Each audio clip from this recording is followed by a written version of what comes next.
Hi, ಇವತ್ತು Thursday morning ಮನೆಯಲ್ಲಿ ಹೇಗೆ ಸಿಂಪಲಾಗಿ ವಾಂಗಿಬಾತ್ ಪೌಡರ್ ಮಾಡ್ಕೊಳೋದು ಅನ್ನೋದು ನಾನು ಇವತ್ತು ಹೇಳ್ಕೊಡ್ತಾ ಇದ್ದೀನಿ.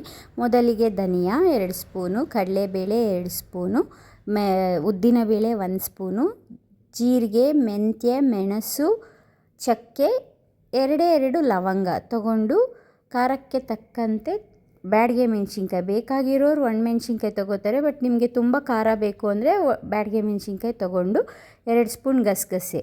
ಮೊದಲಿಗೆ ಗಸಗಸೆಯನ್ನು ಡ್ರೈ ರೋಸ್ಟ್ ಮಾಡ್ಕೋಬೇಕು.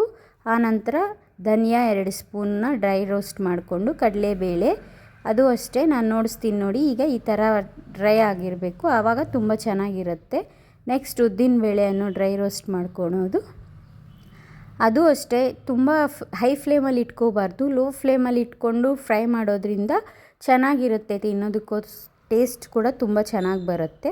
ನೆಕ್ಸ್ಟು ನಾನೇನು ಮಿಕ್ಸಾಗಿ ತೊಗೊಂಡಿದ್ದೆ ಚಕ್ಕೆ, ಲವಂಗ, ತುಂಬ ಐಟಮ್ಸ್ ಕಮ್ಮಿ ತೊಗೋಬೇಕು ಮಸಾಲ ಐಟಮ್ಸು.